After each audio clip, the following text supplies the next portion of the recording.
Indulgeo Essentials was not a planned brand. We never planned to launch it as a brand. But I don't know if you know, my mom's been into creating skincare formulations for herself since a really long time now. And that is back in, around 2002, 2003, she used to create things for herself, and she treated her own alopecia with that. And she used to create things not just for her, for me, and for people in the family. But we never thought that, or we never gave that talent that importance until unless when my daughter, who is glucose intolerance, she was prescribed harsh ingredients for her pigmentation which she was getting due to glucose intolerance. That's when she designed a body oil for her, blooming body oil, and it worked like magic for her. And it helped her with her rashes, it helped her with the body pigmentation. And that's how I told her that I think, Mom, we should get this out. And that's when we gave it a name and launched it as a brand. And initially Indulgeo Essentials was in hand pour bottles with Vista printed labels and hand tags. That's how we started. So there was no packaging, nothing in place when we were already getting 1 lakh rupee order per month. So that's how we started. There are two kinds of industry right now working. One is self-manufacturers and one is third-party manufacturers. So a lot of new brands which are coming, they are mostly going to third-party for their product manufacturing. And because third-party, they have already done their research, they've already standardized their formulations.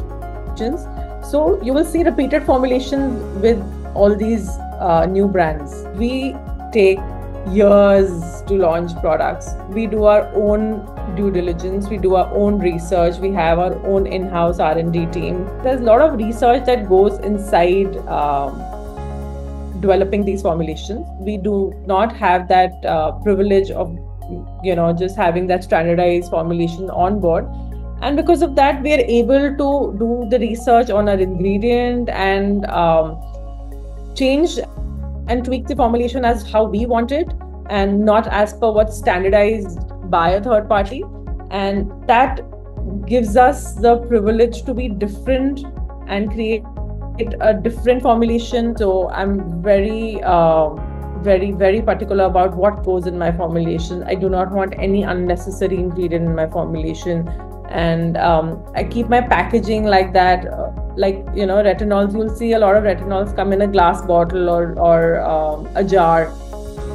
Why do I have it in an airless packaging is because I do not want unnecessary ingredient and still preserve my formulation, because retinol, when too much exposure with air, it goes rancid easily. Once it is in an airless bottle, the shelf life is better. The formulation stays good for a very long period of time. So a lot of such decisions and a lot of the ingredient that goes in the formulation, we have that control. So, that freedom of creating my own formula is, I think, my USP. And there are a lot of similar brands who are self-manufacturers who are doing that. So that's where I call my victory. So online, we are present with approximately 12 platforms, e-com platforms, and we are doing exceptionally well. I'm very satisfied with the kind of growth that we are doing currently.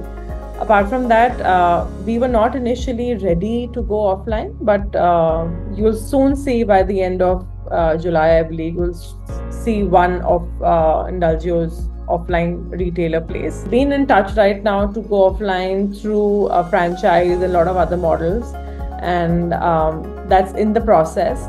But I believe offline presence really give that experience to the customer, that hands-on experience to the customer, how the product look and feel, and it increases the purchasing, the percentage.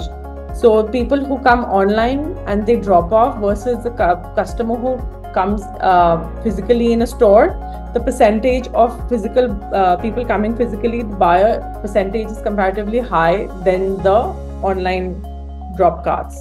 So I believe being online will give us that privilege to gain more customers, gain more traction, and give the right experience of the texture and the product to the customer. And like I said, July, you'll see us offline, and by the end of the year, we will be present in few offline places soon. The experience that we give from B2C is the personal connect, the consultation that we're able to give the customer. When they come to us, they share our pictures, and we're able to tell them what product they actually require, what they don't require.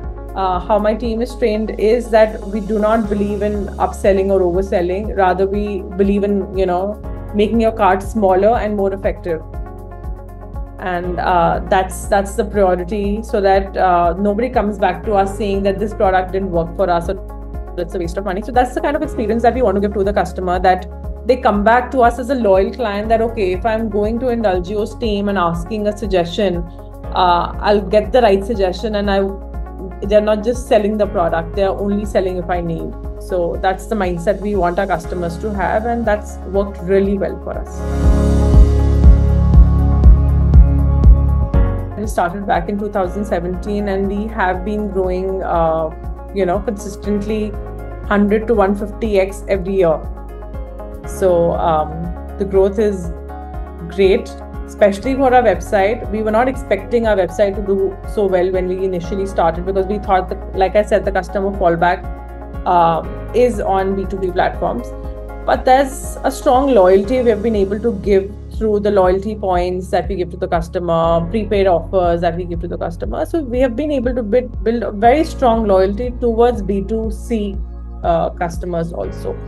So I would say my bifurcation of my sales are 50% my website and 50% is all other B2B platforms.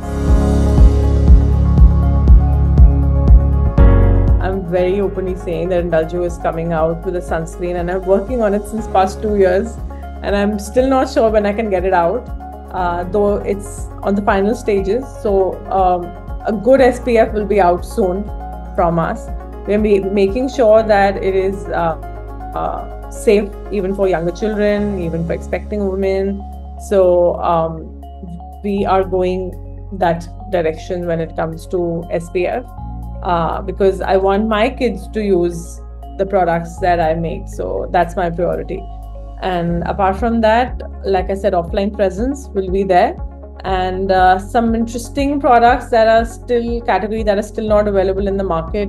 Declaring it now is not a good, marketing strategy, because let me just give you a hint. A lot of viral international products will soon be seen with Indulgeo Essentials. So you will not have to go abroad to shop for it, or you will not have to order from an international website for it. So my future plans right now is that we have 3 categories. Like I said, I have massively extended my actives category. I want to go back and refocus on my face oil categories and the organic categories, and we'll be working with a lot of ferments, a lot of extracts for that category. We are working on a lot of different formulations. And on the other side, the hair category is too small for us right now. We have, I think, just 4-5 SKUs over there. That's one area that we'll be expanding. So my focus area will be these 2 categories for now. And this is my plan. This is where my focus is. And apart from that, being offline is right now on the cards, and we really want to focus and understand how this offline market will work for us. So next 1 year, we want to see Indulgeo's presence in offline sector, and if it's working for us, or is it the right direction to go, and take a call on how much we want to expand offline.